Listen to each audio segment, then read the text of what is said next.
Hey guys, thanks for tuning in to another video on ForgottenWeapons.com. I'm Ian McCollum, and today we're going to tackle a really pretty thorny labyrinth of a question, that question being the Ross Mark II, or Model 1905 rifle. Now, this is complicated for a couple of reasons, the first of which is that there are no fewer than 6 separate varieties of them. We have everything from the Mark II through the Mark II 5-star. Following in the British Imperial nomenclature, major patterns of the rifle are designated by marks, Mark I, Mark II, Mark III. Minor variations are indicated by stars, the equivalent of an American A1, A2, that sort of thing. So we have, in fact, here at the front, we have a stock standard Ross Mark II, and then over the course of this video, we're going to look at the 1-star, 2-star, 3, 4, and 5-star iterations of it. Now, what makes this more complicated is that at some point, this developmental branch split because we have the regular 1, 3, 4, and 5 stars that are short-barreled, 28-inch barreled versions like this, and then we have the Mark II 2-star, which has a number of different mechanical features to it. It has a stripper clip guide, it has a different style of safety, it has a longer 30.5-inch barrel. It's here. It is the last one of them developed, and yet it is the 2-star. So why on earth is, why did they mess up this numbering? Well, we don't know. This is a question that has not been, it's a really weird, convoluted subject, but it's something that hasn't been adequately answered yet.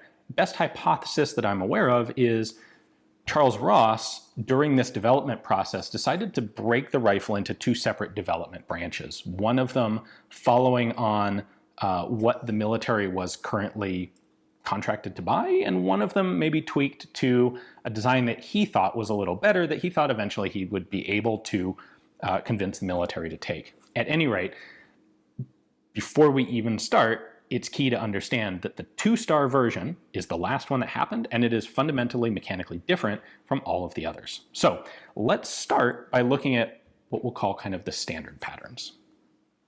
So in the very first place, the origin of the Mark II Ross comes from curing some of the shortcomings of the Mark I. So before we look up close at this guy, we're going to look at a couple of Ross parts. We will start with receivers. What I have here is a Mark I receiver, a short Mark II, and a long Mark II receiver. So just starting with this guy, the difference from Mark I to Mark II, you can see clearly how much material has been added up here for the Mark II receiver.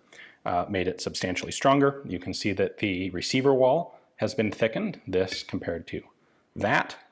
The rear tang on the Mark II has been shortened, so this is the improved version. There's not as much hanging out the back. The lugs for the trigger attachment have been beefed up. You can very much see the added material on the underside here as well.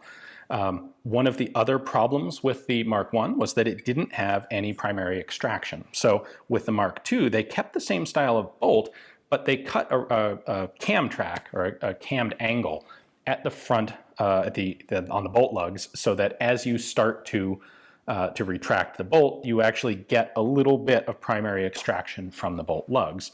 That was done by screwing in an extra piece into the receiver.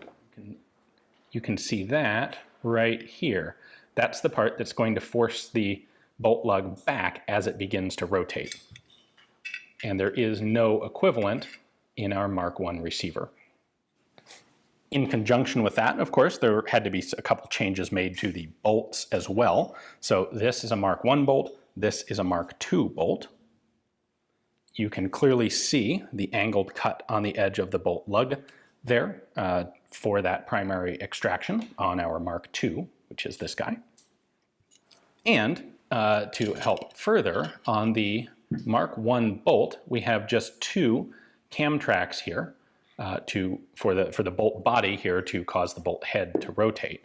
With the Mark II gun, first off, the cam tracks have been cut with gear teeth, and you can see there are 2 extra short sections added at the back, so that when you start to open the bolt, you're pushing on 4 sets of these tracks instead of just 2. Now we can go through and look at the different patterns. So this is a 1-star rifle, and it has the same sort of roller coaster rear sight, or Langevisier, copied from the Germans, as the Mark I Ross. That was the initial pattern. There are some other mechanical changes that were made. For example, the safety here has been substantially improved. It's bigger, it's beefier, stronger. It's of the same style. It still pushes in to make the rifle safe. But that is an improvement to the Mark II. The bolt stop here, which is used to remove the bolt from the rifle, this has been enlarged and strengthened so that the bolt no longer will fall out of the gun during parade drill, which is, that's a good thing. You don't want that happening. If we take a look at the stock of the rifle, this is where on the Ross rifles you can find a lot of good information about the gun. We have the Quebec roundel here. This one's pretty well worn. We have Mark II and a star above it. We then have a serial number. It'll be a 3-digit serial number, or up to 3 digits, 259S. These were, each letter block was 1,000 guns. They started at A. The first 10,000 or so were Mark I's, and then they moved on to the Mark II. The date on the bottom is the date of manufacture. So this is actually a pretty early one, 1906. The Mark II started production in 1905, and ultimately would run until about 1912. Now this one has been marked DP, drill purpose. I believe the CC here is Cadet Corps. You'll find a bunch of other unit markings on these guns. Now here we have another slight variation from the established rules. This is a Mark II gun, no stars, AP, so this one came later than the one we just looked at. After they got to 999Z, they started over at number 1, AA, and then AB, AC, AD, etc. This is a 1908 production gun, despite the fact that there was, this is after the 1-star, this is a no star. And this is the pattern described as a Mark II with a Mark III rear sight, which is the name for this. This is basically the same roller coaster style sight, but with a flat sheet metal top. So to adjust this, I actually lift this up, and then we can push that up. You can see here we've got the same sort of curved track as on the earlier sight, but this is just a different pattern, presumably one that was a bit less prone to damage or disturbance. This would be like the main place where all of these subsequent versions of the Ross changed in the style of the rear sight. And this was due partly to some of the sights being deemed too expensive or too fragile. It was also partly due to supply issues trying to get rear sights. A lot of these parts on the Ross were made in the United States. They couldn't always supply them as quickly as Ross would have liked. Next up, we have a Mark II 3-star. So at this point, they stopped stamping extra stars and they stamped a digit in there. So it's digit 3 and then a star. This is another 1908 production rifle, AN serial number block. And this is the 3-star pattern of sight. Now this is probably the one that you're most likely to see, if for no other reason than the fact that this is the model that the United States purchased for its own training rifles. So what we have here is an open notch sight on the top and an aperture in the back so that you can flip this whole thing up and use it for precision shooting. This adjusts out to 2,200 yards. There is a 2,200 yard open notch at the top. It can be adjusted for windage using this knob. This knob adjusts for elevation. It is a quite complex, very precise, but perhaps a bit finicky and fragile rear sight. Note that as we're going through these, as the rear sights change, so do the handguards to accommodate just the geometry, the shape of the rear sight. So this one has a nice single piece, well, it has a 2-piece handguard, but the front piece comes all the way back to match where previous patterns had left an open section for the base of the rear sight. Now, a bunch of these rifles would be purchased by the United States for training use, and the ones that were are marked US on the bottom of the stock just behind the trigger guard. So when you find a 3-star, there's a decent chance it will be a US rifle, and it's easy to identify those. Now here we have a 4-star. I'll notice Mark II, 4-star, 1910 production. We're up to the BP serial number prefix. However, this has been restamped 3-star, and that's because this was supplied to the United States. There you have that US marking on the bottom of the wrist. And we have a 3-star style of rear sight. Now, unfortunately, I don't have a model of the 4-star rear sight to show you, because when the US made this purchase, they wanted uniform rifles, and they bought 20,000 of them. And so the Canadian government took all the 3 stars that it had, and then it also took 4 stars, remarked them, and retrofitted them to the 3-star pattern to supply to the US. So really kind of an odd thing to do, but I suppose in context that makes sense. So what comes after 4-star? Well, 5-star, naturally. There's our 5-star marking. This is a CB serial number block, so we're getting close to the end. 1911 production. This one's also been marked DP. This mark indicates that it was sold out of service. These are all units that used the rifle and then handed it off to other units. These were used as training guns, and so they went through a lot of different hands. At any rate, the 5-star rear sight here is actually fairly similar to the previous 3-star pattern, but not identical. This is just a matter of finding a sight that did the same thing, but was easier to get. You'll also notice these are both open notches. This no longer has an aperture aspect to it. Still have windage adjustment, still have elevation adjustment. This is a pretty fine adjust sort of thread. So that is the 5-star, and that brings us to the real enigma of the Mark II Ross, which is this Mark II 2-star rifle.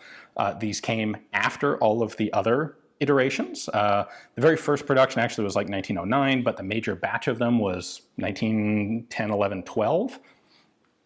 So first off, these 2-star guns have longer barrels, right about 2.5 inches longer here.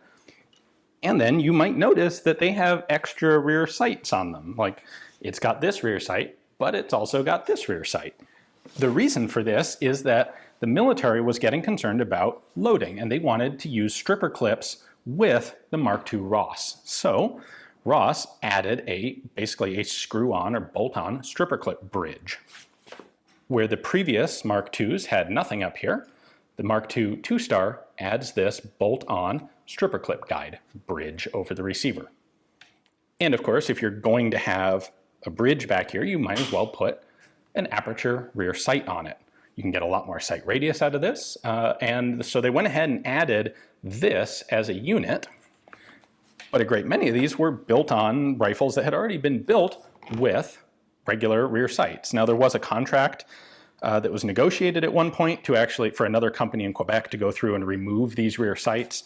The contract was never actually put into play because I guess someone probably realized, like, this doesn't cause any problems. Why should we pay good money to take it off if it's not causing issues? So you get this very interesting result of a military rifle that has a front sight and 2 significantly complex rear sights. Now, in addition, the safety has been changed to a flag style of safety. So in the fire position, you can read the word ready right there on the flag. And when flipped around into the safe position, it reads safe. One other minor mechanical change that was made was the addition of a 3rd screw here. This is just a keeper. It's a very short little screw, and you'll notice it cuts into these 2. It's just there to prevent these 2 screws from coming unscrewed over time. And there's one other change that was made that's more significant mechanically and kind of an interesting mystery that maybe helps us understand why this 2-star is a 2-star that came last. Well, the 2-star has kind of traditional, regular barrel threading. All of the other earlier rifles have this very coarse, almost like a Lewis gun barrel threading. And they have this set screw in there. This is also, by the way, left-hand threaded. This was designed, and this is all of the early rifles, these were designed to be have their barrels changed very easily. All you have to do is, of course, pull the stock off, unscrew this so it doesn't lock the barrel any longer, and then it just takes like half a turn to pop the barrel out of this very coarse threading, and then you can easily change it. Now, British .303 ammunition at this point was loaded with cordite. It was quite hot burning. It did really do a number on, well, it was a significant cause of throat erosion on the rifles, which was a problem for barrel life. Hypothetically, Ross might have included this as a selling point for the British to make it easy to replace worn barrels. There isn't any good documentation, but that seems like a pretty decent hypothesis. If that's the case, why did his later guns get rid of it? Well, the best answer that we can come up with, and this isn't proven, I don't have any documentation to show this, but the idea is Ross, throughout the whole course of his rifle development, he led the way with sporting guns. He did commercial sporters first, and then incorporated those design changes into military guns. And it makes sense that you wouldn't need a quick change barrel on a sporter that's not going to see the sort of volume of fire as a military rifle. So this suggests that the two-star gun may very well have been Ross kind of developing a side branch of his own rifle development specifically for sporters. That could explain the longer barrel, better able to utilize a long barrel for higher power commercial hunting cartridges. And it seems like this was something that he was developing separately from the standard track of military rifles. And he got to a certain point and decided that his own track was the better one at this point and switched from the short pattern to the long pattern. This actually did take the Canadian military a bit by surprise. They weren't expecting longer rifles, and for the artillery troops who actually were issued and carried these long Mark IIs, they ran into some issues with things like the buckets, the scabbards for the rifles on artillery carriages being a little bit too short. Had to be modified to fit these slightly longer rifles. Anyway, that is the best hypothetical answer that we can come up with as to why is the two-star kind of this odd outlier.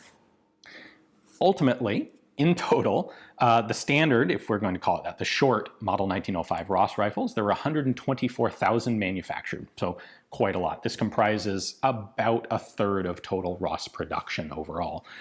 20,000 of those, the three-star pattern, went to the United States. They were purchased as trainers late in World War I. You'll find them still in the United States. You'll also find some of them having come back to Canada.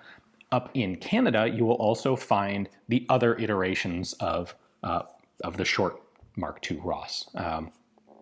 So these are the fairly common ones. The long pattern, only about 13,700 were manufactured. Finding these in original intact military configuration is really quite rare today.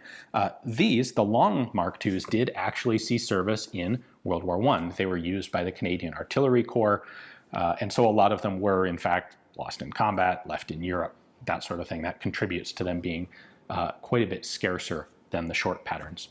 Anyway, we're going to go on and have a separate video talking about the Mark III, or model of 1910 Ross, which is the one that comprised the majority of overall production and the one that was the standard issue rifle for Canadian infantry early in World War I. So stick around for that video later on. Hopefully this one has shed at least a little bit of light on the weird eccentricities of the Mark II Ross.